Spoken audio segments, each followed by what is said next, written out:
everyone who is joining us for another one of our GFG sessions, and happy Mandela Day. Today we're going to be having another one of our conversations, another one of our dialogues about career guidance and subject choice. And I'm not alone. I have a co-host with me who is one of our own, currently studying at the University of Pretoria, Mashutu Mati. Thank you so much, Pindu. Hi everyone, my name is Mashutu Mati, as Pindu mentioned. I'm studying civil engineering in my second year at the University of Pretoria. And today we're going to have an awesome day learning about agriculture. Please enjoy the session and learn as much as you can. Thank you. Over to you. Absolutely. Sit tight because we're going to have a jam-packed, information-packed session. Last week we had a giant in media and radio studies, Mr. James Kwamban, who was talking to us about navigating media studies, how to apply, and so on and so on. And today we're going to be talking about a different field of study. We're going to be having a conversation about agricultural studies and farming with the founder of the company Farmer's Choice. She is a giant in this field. Her company Farmer's Choice aims to produce vegetables and fruits, and she is a real force to be reckoned with. Today we are joined by Miss Andile Matukana.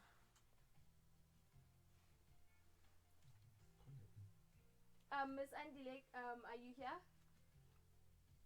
Yes, I'm here, and thank you very much. Thank you so much for joining us. We're going to be having our conversation telephonically today. That's why Miss Andile is not physically with us in studio, but all the more we're still going to enjoy ourselves. We're still going to learn and have a lot of conversations. Without further ado, Miss Andile, can I please ask you exactly what is agriculture? What does it consist of? What is the day-to-day in when you are someone who is in the field or industry of agriculture?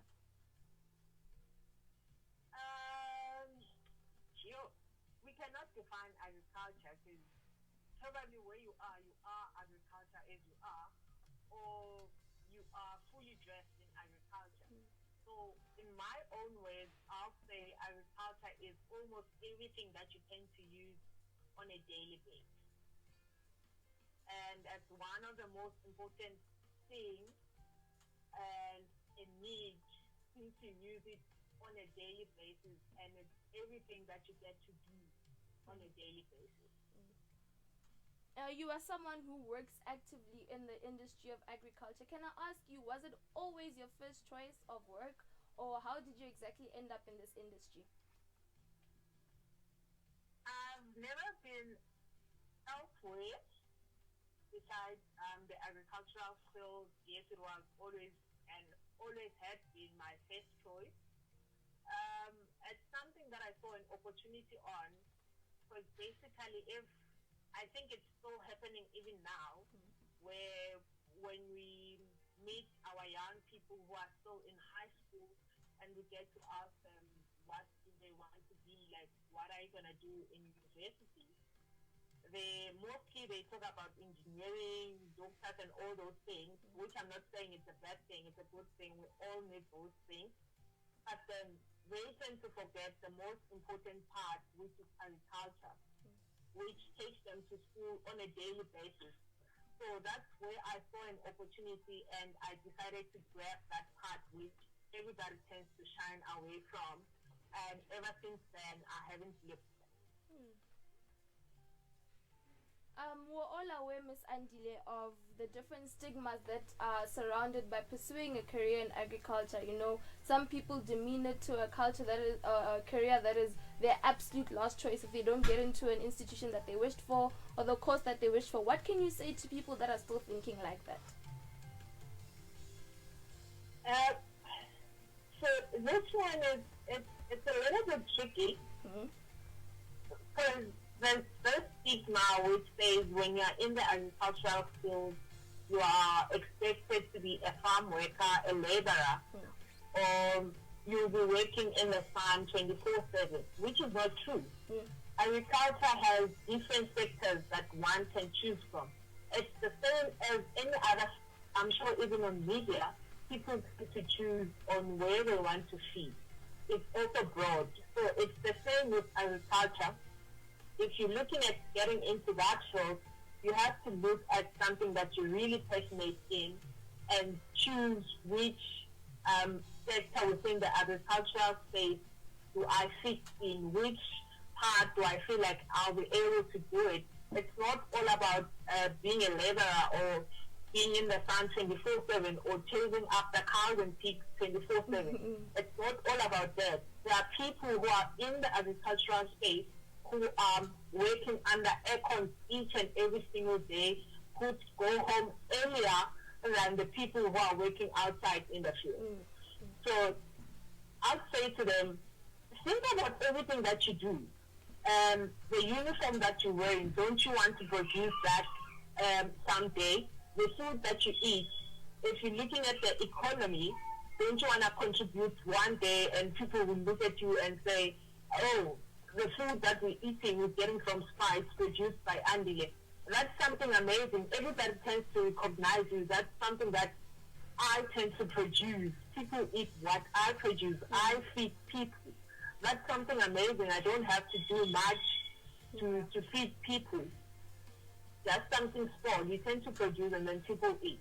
Yeah. So those are the things that one has to look at to say, okay, if I'm going to be in the agricultural space, which sector do I fit in? Do I want to go under the aircon? Do I want to go under the sun?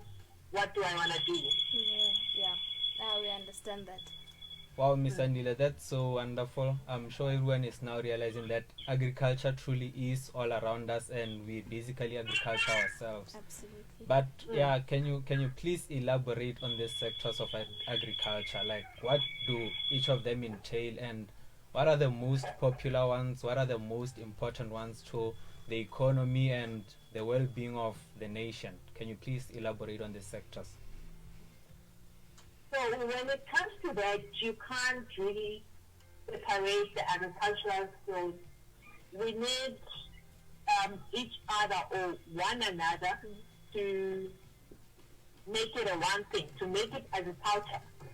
If you check, we've got, I'll just mention a few, the fields that are there. We've got soil scientists who get to check your soil before you tend to plant. And then we've got those people who are on the field planting. They need the soil scientists to check their soil in order for them to be productive. We've got people who are underwater management.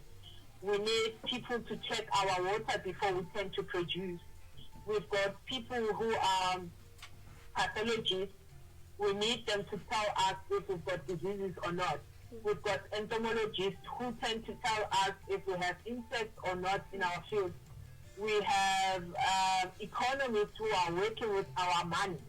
So all of those people, they tend to form one thing, which is the agricultural sector, where for you, in order to be able to manage your money, you need the economist. It's called an agricultural economist. You need the pathology. You need all those people to make one thing. At different sectors that one can choose to say, okay, I'm in love with accounting. What can I do to fit in the agricultural space? I'll give you an example of someone who's on talk now, who's an economist. I don't know if people know him. He's an economist, and now he's, I think, somewhere close by the president. He's working closely with the president. And he's just an agricultural economist. Nothing which has got to do with production or being in the sun and all that. He's just an economist. So people have to look at those things to say, okay, I want to be in the economy side. I want to be on the science part, which mostly focus on the pathology, the entomology, or the soil, because they're all called scientists.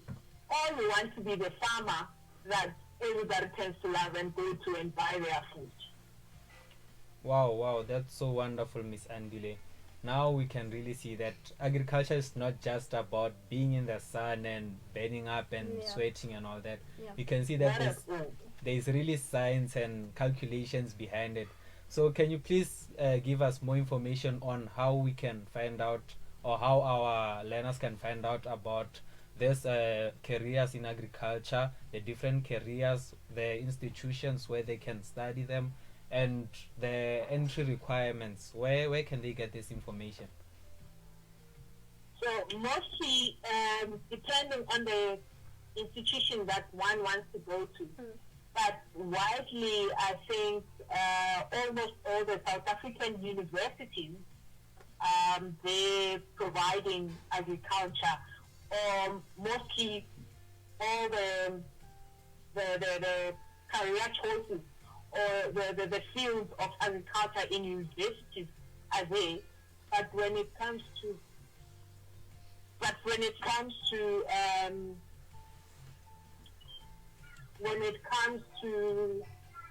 the SETs, that's where I'm not sure. Some of them are classified to say, I remember in North West where I went to the University of Mpumalanga. It used to be Lowveld College of Agriculture. And it also had, there's one which is in Siabuswa. It's also College of Agriculture. There's Sidara, which is in KZN. There's a number of them, which some I can't remember. But then there's a number of FETs that are providing agricultural studies. And most of the young people now, they're using their cell phones. You can just go on Google and then check which institution provides agricultural studies.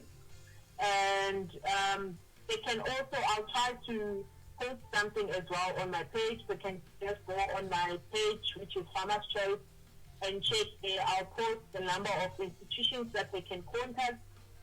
And as well, some institutions, they also provide bursaries as well for agriculture. So people can just check out or go to the different institutions' websites and check under the agricultural field, and then they'll get to see which ones are available and being provided.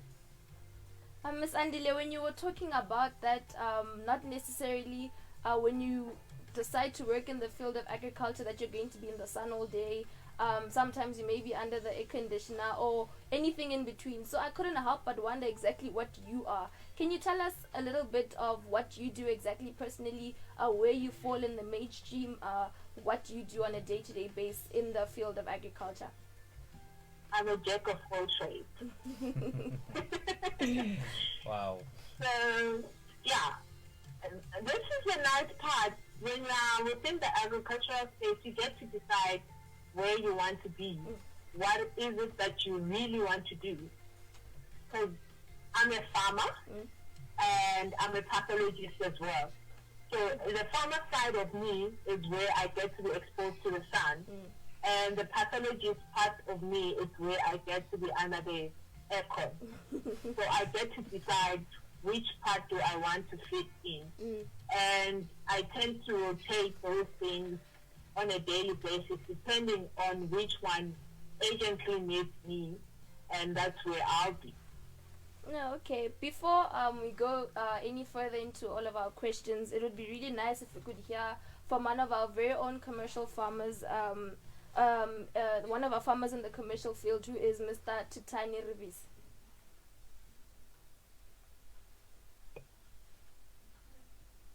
Andile akhensa swinene loko u kucetela no khutazava makwenu tintangha ta n'wina leswaku va nghena eka vurimi.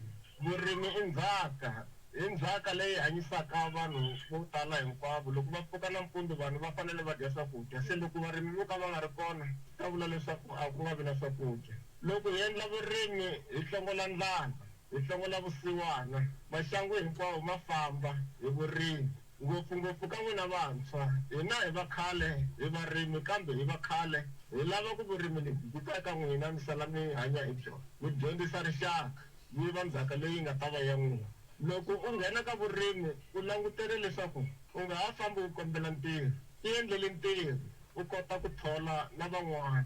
Loko u ti endlele ntirho u ri muntshwa swi vula leswaku u ta kota ku determine salary ya wena ya n'hweti.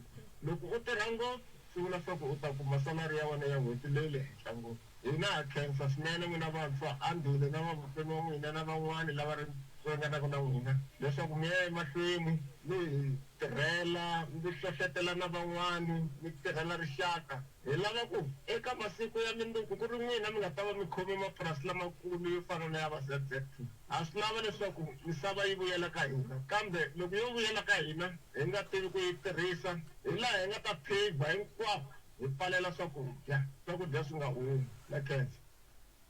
So, Ms. Andile, what can you say in response to what Mr. Titani has just shared with us right now? If you tend to listen to someone who's older and who's been in the industry for a while, once you get to be a commercial farmer, that's like a wow to me.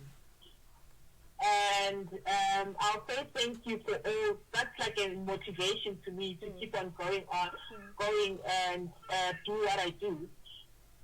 And also to say, those are words of encouragement to me to keep on motivating other people as I am currently doing.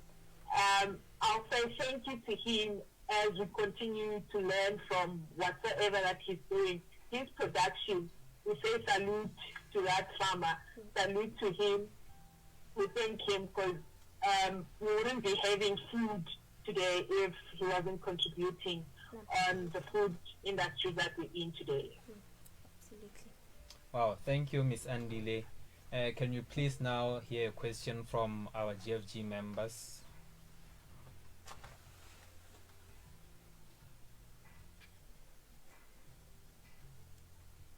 Hi, my name is Naleti Baloy, and today I just want to find out from you, given that agriculture is mainly stereotyped to be a men's sector, how did you get over those stereotypes and manage to make your mark in the sector regardless of the fact that you are a woman?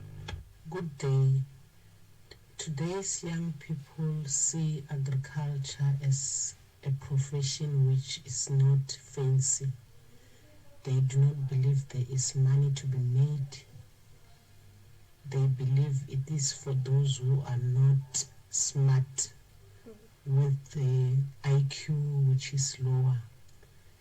Can you tell us, how did you break through such stereotypes and go into agriculture?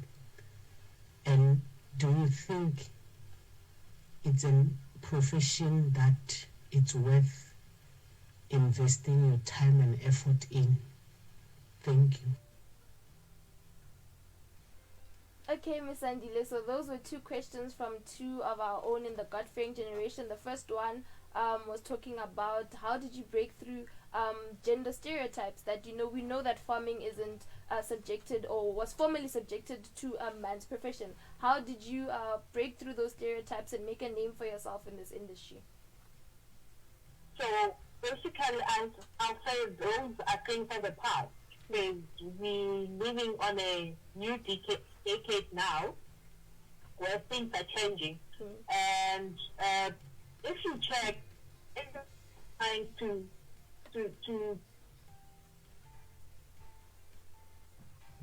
especially the agricultural sector.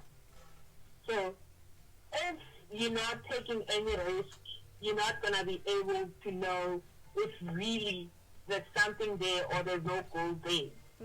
So you just have to put it, I'll say brave, and give it your all. Don't do something because somebody said you should do it. Do it because you have passion for it. If you're doing something with passion, it will give you the rewards that you want. Because basically, normally what you do something with passion and you set goals on it. You have your own strategies on how you want to do it. And be able to say, I'm willing to learn. That's the only thing that can help you through each and every situation. If you are willing to learn from other people, for instance, Papa is a commercial farmer who's been in the industry for a while.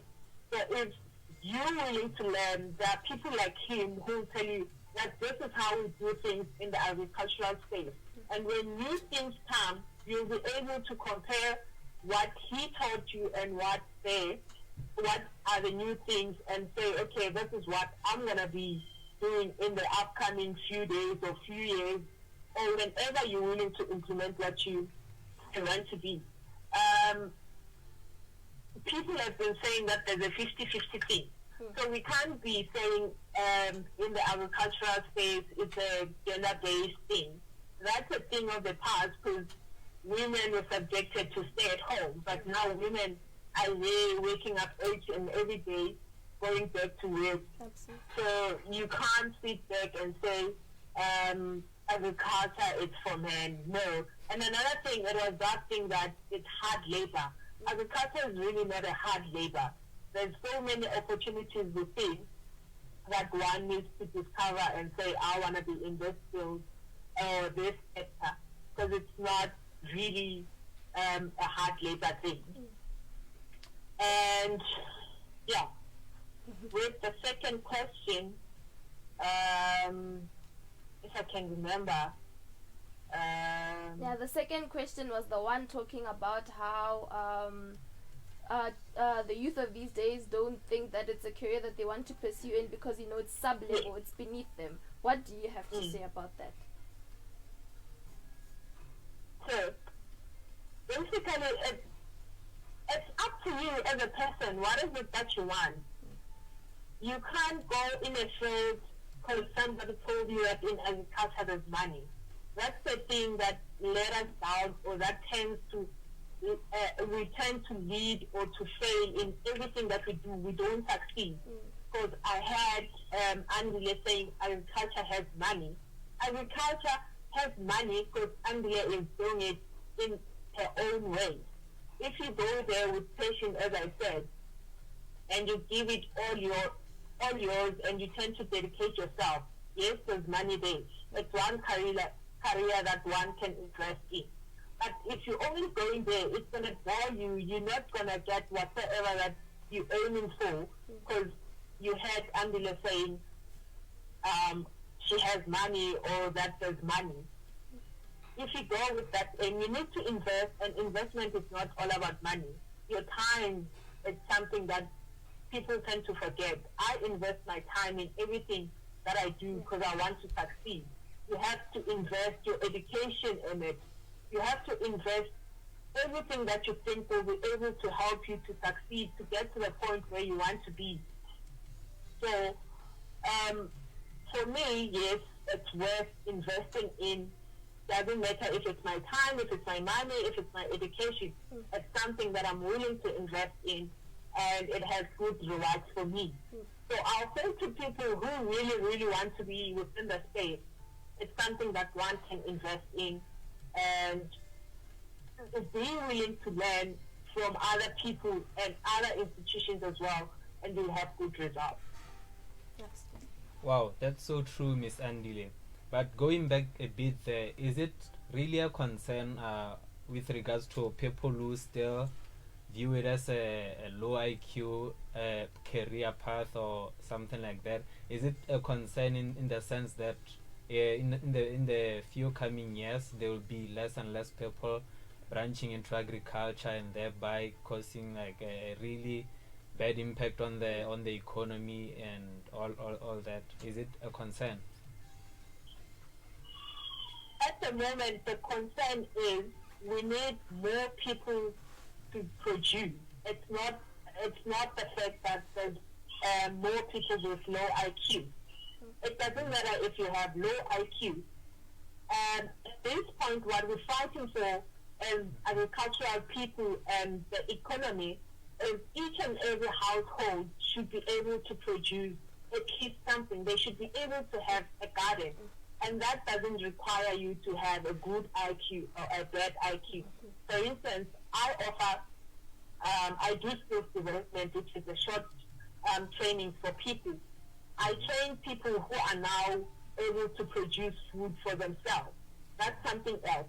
And what we're also trying to say is that when you produce, let's say at your house you produce spinach and I tend to produce cabbage, we can rotate. We sell something to each other. That's one way that we tend to make money. That's how we boost our economy. You don't have to drive to town to buy your cabbage. You can just buy it from your neighbor. So to answer you there, the IQ has got nothing to do with the agricultural space. If you're willing to learn, your IQ has got nothing.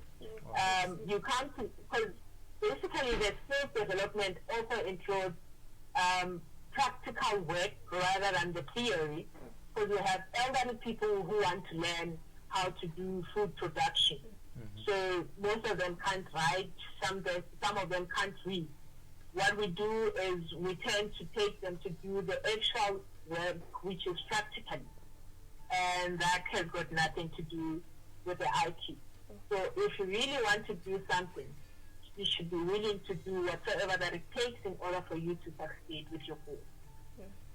Wow, that's so awesome. Thank you very much for that. And going back to the program you mentioned, which teaches people how to produce their own food, how can we find out more about that, and how can we be a part of that? Because that's such a powerful program, and I think many people will be really glad to join such a program, because it has so many positive impacts on the community.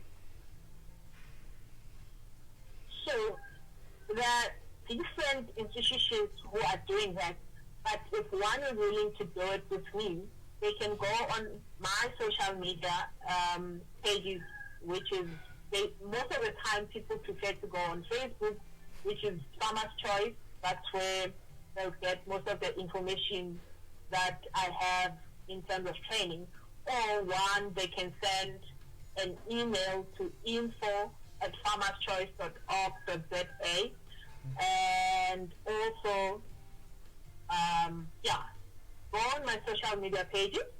You ask whatever that you want to ask, and then you also send an email, and you get the response there on how the trainings go and what is expected of you, and all other information that one might need to ask. They can ask it there. Okay, Miss Andile, I think it's time that we let someone new, a new fresh voice into our conversation. So now we're going to hear from Dr. Ngwenya, who is a lecturer at the University of the Free State and is also an international development consultant in the field of agriculture. I am Dr. Samalan Ngwenya. I'm a lecturer at the University of Free State and an international development consultant in the agri-food system globally. I feel very inspired when I see a young person like Andile Matukana taking agriculture as her career of choice. As we all know that agriculture is one of the most important sectors in the world, uniting mankind across race, culture, gender, and regions. As the global population increases, and we know the statistics tells us that in the African continent, the increase is at an alarming rate. We have many mouths to feed. We cannot not eat. What are we going to eat? And that makes agriculture the most important sector. There is also a strong link between agriculture and health. As we see it now during the COVID pandemic, there is a very strong link, and it's more and more becoming evident. So agriculture is not about producing food, but it is also about the quality of food that we produce. And while primary production is very important, there are also other functions around that, and I think Andile can attest to that. Other functions around the value chain. For example, we have the whole policy space, we have education, research, we have farming that Andile will know, but there is a whole finance, extension and advisory services, communications, it's booming, technologies and the issues of trade. All these offer perfect opportunities for a wide range of people to enter into the agricultural sector. So there is a need to rethink and bring new innovations to make this work for our context. I applaud a person like Andile, who is actually taking the bull by its horn, entering into the sector, changing the narrative. She's a young lady, she's doing it. I'm sure there are a lot of challenges, but she's doing whatever she can to seek for help and make sure that she makes it work. I wish other young people out there could learn from the examples that Sandile and others are setting, who have found their niche in the agricultural sector. They are paving the way and making contributions towards achieving zero hunger. Thank you so much. And Kanimambo Andile, Yana Matlwini, Inkomo. Thanks very much. Thank you, Dr. Ngwenya. There are a number of important things that she mentioned in her statement that we can discuss. But two that I noted was the first one, she was talking about how population numbers are growing and are increasing every day, and that's a fact that we're all aware of. We see it every day that more and more people are being brought into this world. So, Ms. Andile, how do you strike a balance to producing quality foods and goods while still bringing in enough profit, while still meeting the demand? This is the reason why we need more young people within the space, or to say more people to help us do the production. Because we've got this challenge of land where basically people are born it and every single day the population is growing, yet farmers are still on the same spot, the same land which they used to feed people 10 years ago, and they're still feeding them today with the same land. And it happens that there's not enough produce. So in order for us to be able to continue feeding people with the same, not same, but then with more quantities, with less resources, we have to be innovative. For instance, there's the production side where people are producing on the ground where they're using soil, and then we have the other section where people are producing using hydroponic, which is the use of water. There's no soil involved there, which is more faster than the other side where soil is used.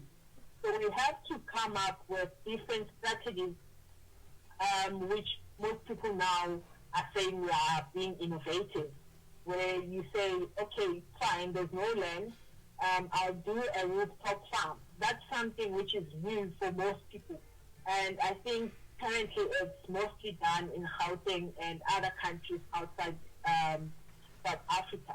So those are the kind of people that we need. When they come into the space, they come with new ideas to say, if we have land, less land with more people, we can do rooftop farming, which can produce 5 times what the ground can produce in a less shorter time of space. So those are the things that we look at to say, okay, we have to come up with new ideas of producing in order for us to meet demand. Wow, Mrs. Andile, thank you so much for that. Another issue which relates a bit to that is the issue of sustainability. In terms of factors like land, water usage, and food wastage, how do all those factors affect what you do, and how do you go about dealing with them and trying your best to make sure they are at a minimum? How do you do that? That's one risk that we all go through. It's really kind of tricky when you're in the space and you have to sustain all the resources that you have. Because somehow agriculture, you do it with faith when you're in the primary production side, rather than when you're in the secondary space. Because when you're in the primary sector, that's where you do the actual production, and your land can be eroded. If there's heavy rains, your crops can be damaged. If there's hail, if you're using tunnels, the tunnels can be damaged if there's hail. So those are the things that most people would say, get insurance. For instance, people who are in the commercial space, they have insurance for each and every single thing that they're using. So that when there's hail, there's rain, there's whatever that happens, they know that they are insured, they'll be able to be sustained, they'll be sustained and get their money back in order for them to be able to continue farming. So that's one risk, that you go in knowing that, okay, those are the factors that can harm me and take me back, but you don't give up on that. Rain is something that you can't control. Hail is something that you can't control. If it happens, it happens. You go back you talk to your clients or you talk to whoever that you have to talk to, and then you start afresh, you continue farming. But bearing in mind that there's this thing where some people, when they get in the space, once they start to make $1 million or less than that, but once they see that I've made a little bit money compared to when I started, they tend to overspend, forgetting that there are rainy days where they'll need that money. So your sustainability tends to come from your strategies on how you work around or how you plan around with your resources and your other inputs that you have to have for production. You're absolutely right, Miss Andile. And after all, risks aren't limited to just the agricultural space. They're everywhere. Any kind of career you want to pursue or go into, the risk will always be there. Before we go into more of a conversation or ask any more questions, I think we could have another contribution by voice note from one of our own GFG members. What was your strategy to mobilize funding for your business? What is the difference between subsistence farmers and commercial farmers? Miss Andile, were those? My name is Tagalam Kari, and my question is about Were the they soil audible? science. Like, what does the soil bring, like, in terms of like the production, and how important is it? Greetings, my name is Tagalam Kari, and my question is about the soil science. Like, what does the soil bring, like, in terms of like the production, and how important is it? Okay, now I have that one. So, can I continue answering that? Absolutely.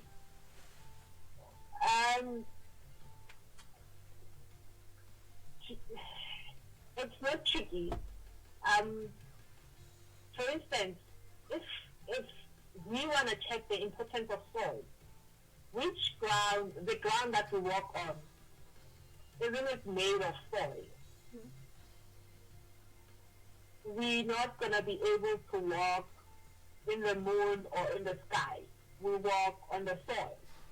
So soil plays one range or one important role in each and every aspect that we do. It doesn't matter.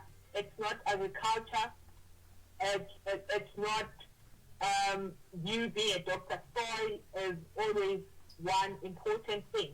You're in a house right now which is made out of soil. So, but then coming back to the agricultural space, we grew up growing our own food using soil. There were no innovative systems which we would use. We would use soil. So soil plays the most important part. In order for you to feed your animals, if you're growing animals, you need soil because you're going to plant your food. There are food on the ground, which is your soil. In order for you to feed yourself, you're going to plant your food on the soil. And that soil needs to be maintained. You need to make sure that soil is in a good condition because it also gets tired. It also needs nutrition which will help you or your crops in order for them to grow.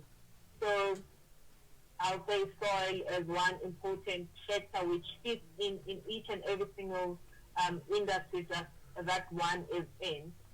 And to the agricultural space, most of the people are producing on the ground is one, which is why soil is like the most important part of production. You cannot go on to do production without the soil.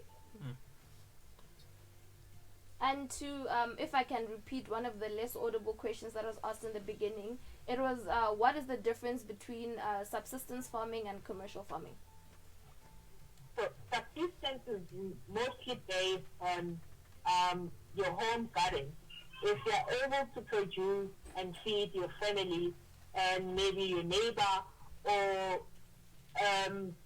to have a smaller market on your side, that's your subsistence farming. You're only producing to feed yourself and your family, You're not producing to sell to other people.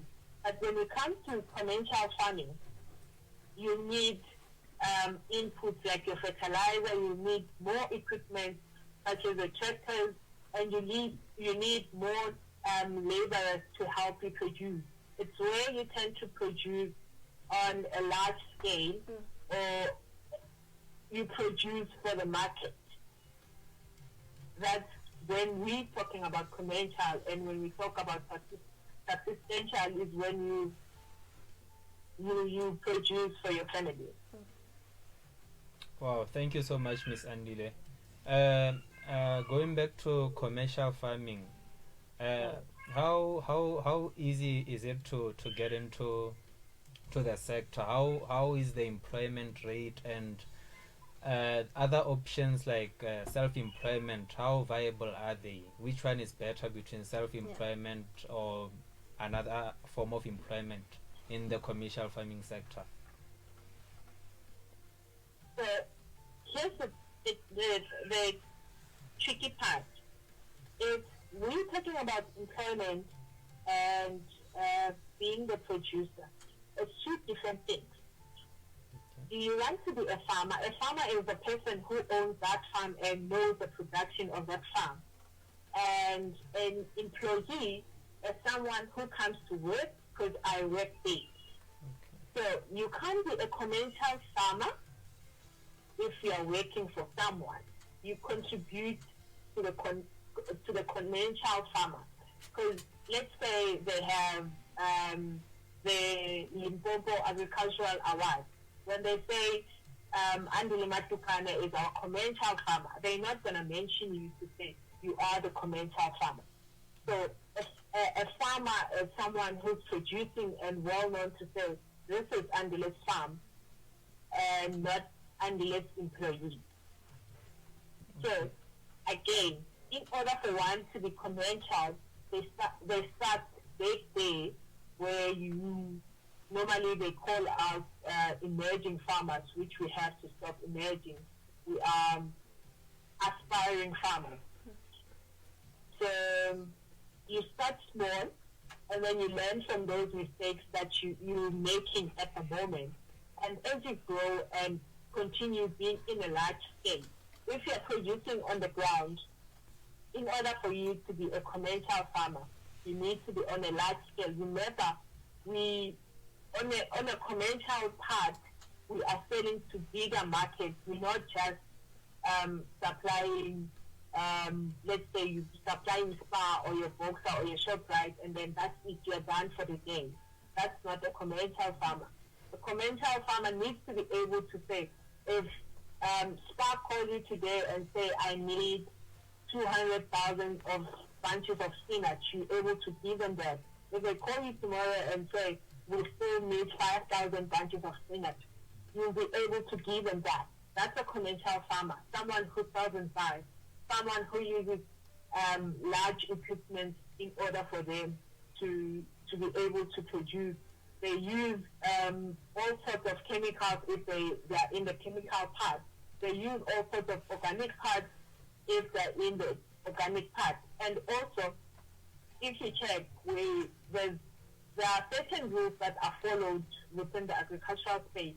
One is if you are in the vegetable production side, you need to be certified by certain organizations in order for you to continue selling your products. You need to have a number of things. For instance, if you go to any retailer and you buy a carriage, mostly there's a sticker outside it. That sticker is called traceability. They should be able to trace that product. If let's say you bought a carriage, and when you got home and when you started cooking it, you saw some sort of a foam and all that. When you go back and complain, they'll tell you they should be able to trace where that carriage came from with that sticker that you bought on that cage. So that's where most of the people tend to grow and be on the commercial part. Okay, wow, thank you so much, Miss Andile. I think going back to what you just said now, I would like to find out more about food safety, in terms of the production, and especially now since we're using fertilizers, more and more fertilizers, more and more technology involved. There's even bio something, right? Something like that. Like what does food safety really entail nowadays in this advancing world of technology? So, the reason why I think food safety has been there for almost always, like ever since agriculture has been there. The reason being is that if you're in a smaller scale and your demand tends to increase, some people tend to do things that they're not meant to do. Let's say you're using your fertilizers, which mostly they're able to help speed up your production cycle. So people, like all fertilizers, have a waiting period. You put them today, some they say 7 days, some they say 14 days, some have 21 days, but depending on which chemical you're using.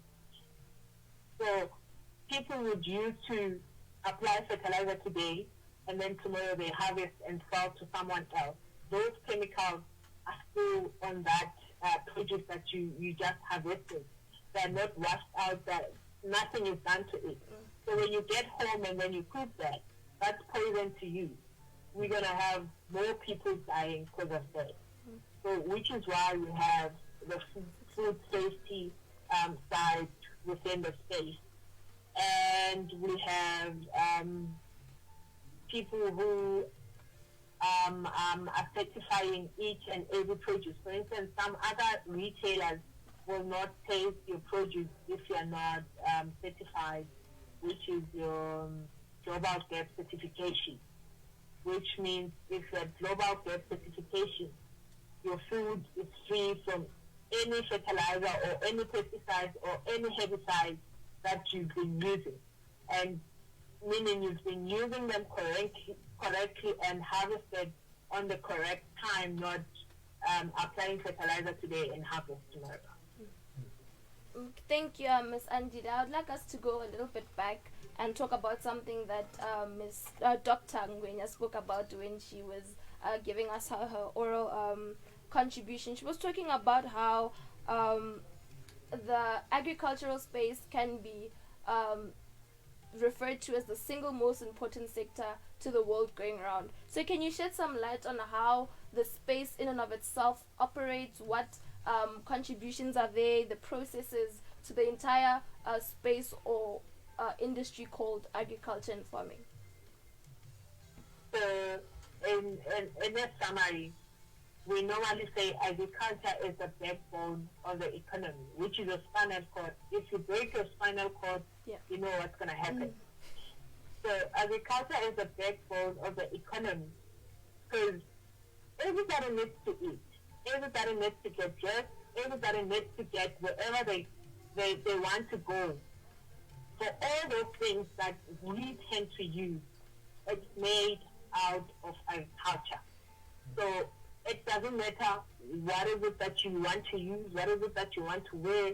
If you're killing an animal and say, I'll wear an animal feed, so it's agriculture. If you want to take leaves and say, I'll wear leaves, that's still agriculture. So there's no way where you say you'll survive without agriculture. And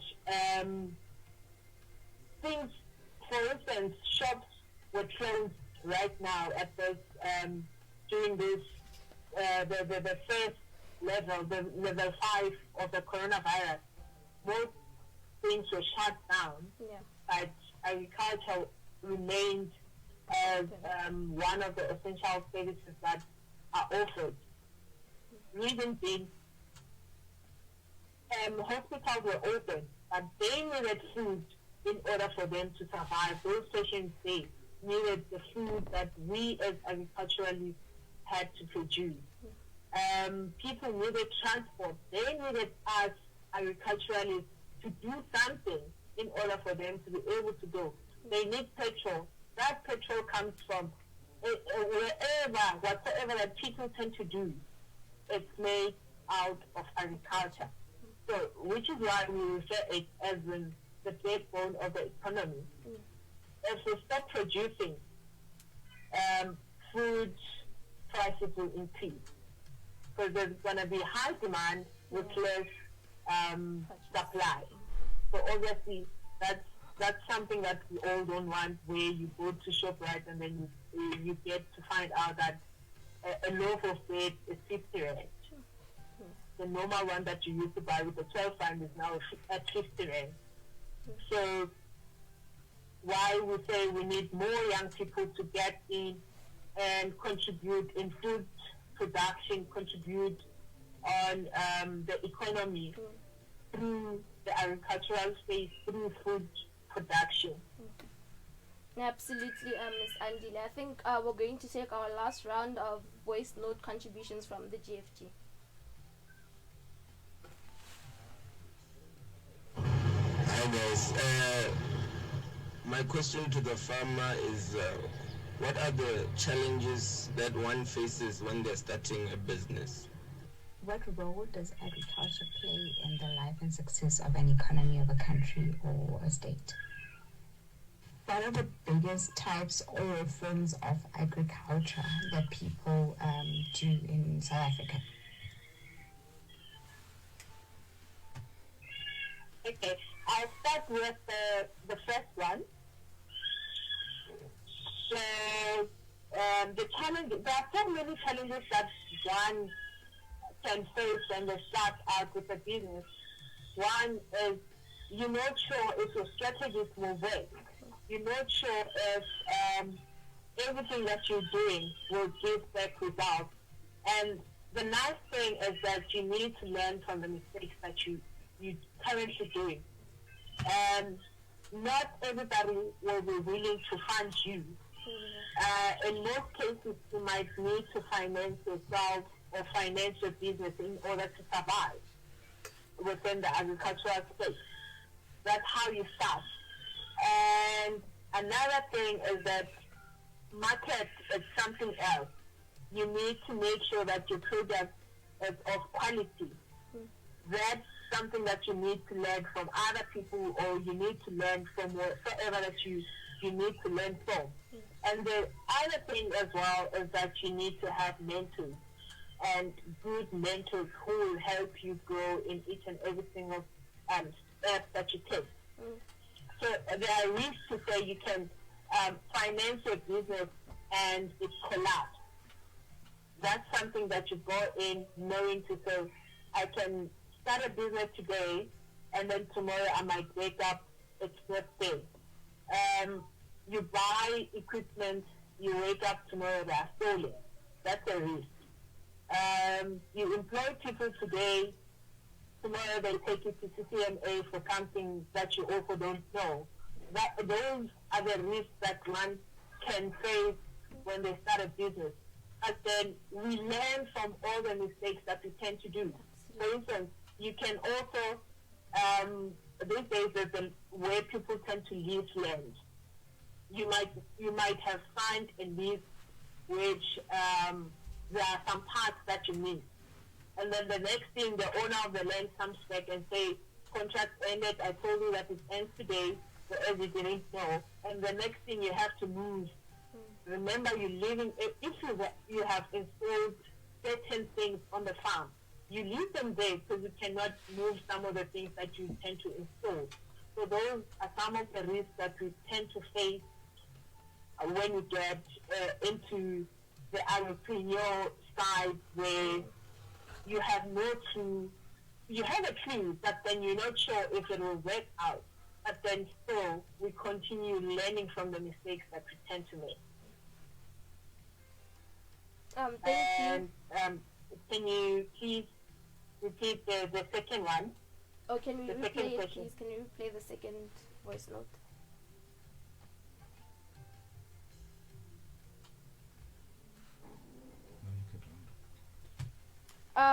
We're experiencing a little bit of technical difficulty, so we think that we're going to leave the voice note contribution aspect of it. If there's anything else you want to add, Mashuto?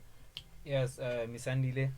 So far we have learned a lot, and I believe I speak for everyone when I say we've really learned a lot. Agriculture is not just farming. And can you please just round up with indulging us more in agriculture with regards to the fourth industrial revolution? I recently discovered, looking at your company profile, we see that you also do some rooftop farming in malls, and I was like, okay, this is the first time I'm seeing this, and I believe many do not know yet that such a thing exists. So can you please tell us more about that? So that's the part when I said we need more young people to come out with innovative ideas. We need people like me or younger than me to come up with more innovative ways. People came out with the rooftop farming part because there was not enough land for everyone to get. Everybody is still queuing at land reform for land, whereas population is not queuing for everyone to get land. It keeps on increasing each and every single day. So rooftop, it's something new, which it's more similar to hydroponics, just that it's done on a roof and it doesn't use soil. It only uses water and some supplements of some sort of nutrients, and it also uses a tunnel, which is what produces 5 times than someone who's producing on the ground. You can be able to have multiple systems depending on the size of the roof that you're having, and if you have enough water as well, you'll be able to continue with your production. So that's something that other people can look at and find a way. Like you never know, the rooftop thing might be something that tends to be flooded now, which means in the next 2 years or 5 or 10 years, we'll need something new, which is better than the rooftop farming. So those are the things that we tend to keep on developing in each and every single day to say we need new ideas of how we can do food production. So the rooftop thing now, it's something amazing and most people are interested in. Basically, the hydroponic production system, just that it's on top of a roof, which is why it's called rooftop production. Wow. Thank you so much, Miss Andile. It's been more than a pleasure to be talking to you today, having this conversation with you. Just to close, do you have any words of motivation or affirmation for anyone who's sitting at home and listening to our conversation today, thinking, I don't know exactly how I want to pursue this field, but after this conversation, I'm thinking about it. Do you have anything to say to someone like that at home? So, to anyone, it's not really something that I want to say to only young people, but then to each and every individual who thinks that being willing and available and able to invest their time and themselves in everything that they want to do, to say the agricultural space is waiting for you. Some of us have grandparents or mother or whatever form of a guardian that you have. Some of them have those people who have land, but they're not using it. I'll say to them, it's time for you. Nobody's going to wake up and say, I have a job for you. You need to create that job for yourself. Yeah. Wake up, go to that field, work on that field. You'll be the one who's sitting there in an office with the aircon that you need and somebody on the field working your land. And they'll be calling you to say you are the one who are feeding people, whereas you have other people if that's what you want. Or we can do it together where we tend to produce together and feed the nation as well. So to young people who are in the tree, I'll say go and check out all the agricultural fields depending on what you want to be. You want to be a doctor. For instance, there are a lot of doctors within the agricultural space. And just to make that clear, when I say doctor, when you are in the agricultural space and you tend to be a doctor, you should know that you are more educated than the actual doctor who's your doctor when you go to the hospital. You are more educated than that doctor. You've learned so much than what he has learned or she has learned. So this is something amazing, and there's always something new to discover in each and every single day. So I'll say you can contact me anytime if you want to ask me if you want some career guidance on how to go about having something within the agricultural space. Thank you so much, Miss Andile. Thank you so much for joining us. That is going to be the end of our conversation today. That was Miss Andile from Farmer's Choice. This is not the end of our train path. We're still going on. Next week, 4 p.m., we're going to be here having a new conversation with a new giant in their own right, in their own field. And we're really, really hoping that you can join us again next week. Thank you so much to our senior pastor, our general overseer, to everyone who's here for giving us the opportunity as the God-fearing generation to have conversations like this. And it's definitely not going to be the last. So see you next week. God bless.